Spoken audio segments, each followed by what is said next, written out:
This is Frank Fantini. We are here today with James Maida, the founder and CEO of Gaming Laboratories International, universally known as GLI. Normally, the old expression is you save your best for last, but we're doing things reverse today, James. We're starting as the leadoff guy with our best, which is you. Thanks, Frank, for having me. Appreciate it. A lot of pressure. Somehow I think you can handle it. James, as we say every year, GLI has a unique view of the gaming industry because you serve the entire industry. And as a testing lab, as a consultant, you're also on the cutting edge of all the change that's occurring. But what are the big trends that you see occurring now that people should be aware of? In the last year, I don't know that we've moved a lot of trends forward in made a lot of significant progress in anything, but we are seeing skill-based gaming, I think, starting to catch on here as we come into late September, early October this year. GLI just released its 3.0 standard, which encapsulates that new type of gaming. I think we're also starting to see some acceptance of eSports, not only here in the United States, but also around the world.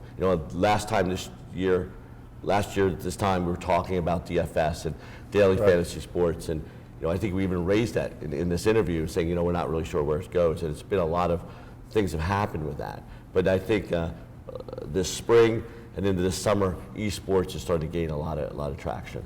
So there's these niche ideas that have been coming forth in the industry in the last couple of years. Social gaming, for instance, is very passé. Almost every company is now doing it.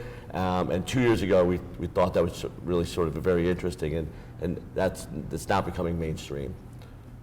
It's pretty amazing. You've got Churchill Downs, and I always think of Churchill Downs as this horse racing company. Right. And they've got Big Fish Social Gamer, which now represents a huge part of their business. Right. I mean, certainly Side Games, certainly IGT with Double Down. All of the online vendors also have a place in space in the social gaming. So, I think all of it's just general pieces of the puzzle to build large gaming companies. Now, eSports is obviously the buzzword this year. Right. And eSports, it seems to me, represents a lot of different things. In some cases, it's guys playing video games and thousands of people sitting in an arena watching them. Mm-hmm. In many cases, it's people informally betting on these. What kind of regulatory issues do you see involved as eSports emerges? Right, so of course eSports is also, in Asia it's pretty much mainstreamed, in Korea and places like that. And again, over in Europe, we're starting to see it be mainstream. So I think the regulatory issues are very similar to regulatory issues that you might have in sports betting, where you're betting on a boxing match or you're betting on a football game, right? You're actually sitting there watching a competition between two teams, but it's a video game, and you're choosing one side or the other. So I think match fixing, doping, all of these types of things are and of course money laundering, betting, accounting issues, all of those things are wrapped up. So I really see eSports as just another form of betting on a contest. In this case, it's who wins the video game versus who wins the football game on Saturday or whatever it might be. Another word that's emerging is virtual. Right. Whether it's virtual gaming, as we see with companies like Inspired that have their virtual horse races, or whether it's the idea that virtual reality is going to creep into the gaming industry. How do you see those things playing out? Well, I think that, virtual reality, let's take that, where you might be wearing headsets or goggles or things like that. I think we're very much in the infancy of that. You have to distribute the goggles. They have to put them on. The players have to feel comfortable with that. It's not just walk into a casino and play a game and really not to have much interaction with others. So I think this type of gaming is going to catch on, but it's a great idea, but then how do you actually execute it in a casino environment? With regard to virtual horse races and virtual things, really we see that as really a random number generator, right? The virtual horse races, playing back old horse races, right? But you don't know where they came from. but essentially you can bet on something that's old. The thing that is old is actually a first derivative of a random number generator. So if you were to take out your crystal ball, James, and you look at the casino industry or the gaming industry 3 to 5 years out, how different or similar would it be from what you have today? You know, you always ask me that question, Right. and I've probably been wrong every year that I've actually tried to answer that question. But I think that we're going to see these niche ideas, these really smart ideas, come onto the casino floor, but not essentially shove everything else out of the way, right? I think that just today I was walking here for this interview, and I saw stadium seating of all these player terminals and a video blackjack game, right?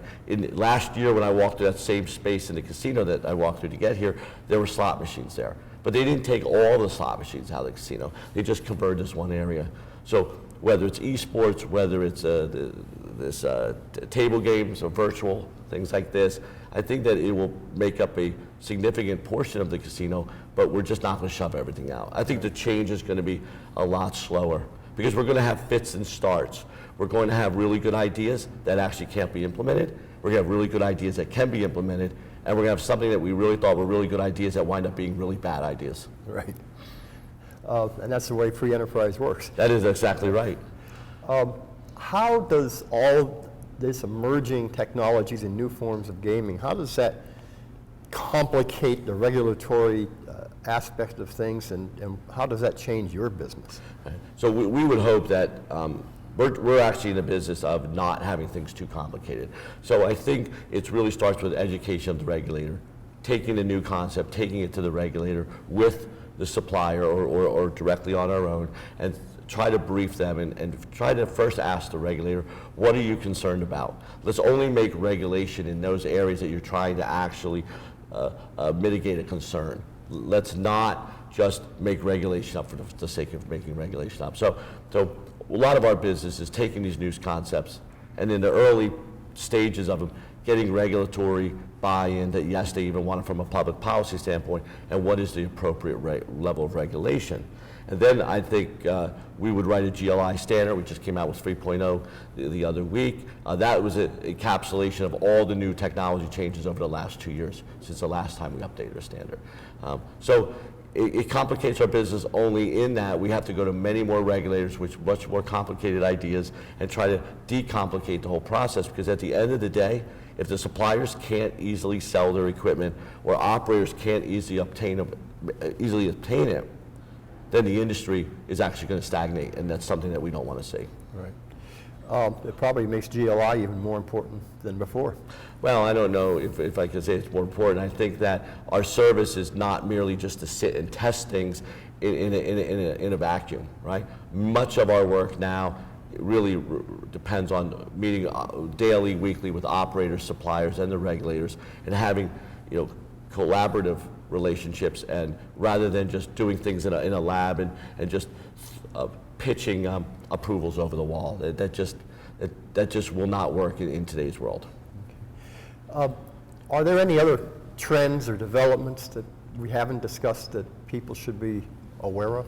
I think that in this past year we're into the second phase, or the continuing phase of the suppliers merging, right? And so the first year it was figuring out how everybody aligns. Now I think you're seeing, there's large debt on a lot of these companies. They're starting to pay the debt down. They're starting to streamline their operations. Certain product lines that are now being merged and condensed to make them more efficient. I think we're entering an interesting phase in the industry where I think the whole industry is going to get much more efficient. And now that the spate of mergers is sort of paused for a minute, I think that we're going to see a lot more focused product coming out. And I've already been on the floor a little bit walking around yesterday and today, and I think you're starting to see companies that have rolled up other companies all have common platforms and common software, and I think that's going to be a very big benefit, not only for those companies, but for the operators. Yeah, that's a good transition to our next interview, which is Kevin Shaheen of yes. Scientific Games. And he's new. He just came on board. Obviously, came from Norwegian Cruise Lines, and a lot of heavy lifting has already been done on that merger. Scientific Games' acquisition of Williams and WMS, and then Shuffle Master, and then Scientific Games with Bally, and so you see now a common platform starting to emerge, and I think it's kind of exciting. Great, great. Any other issues we should touch upon?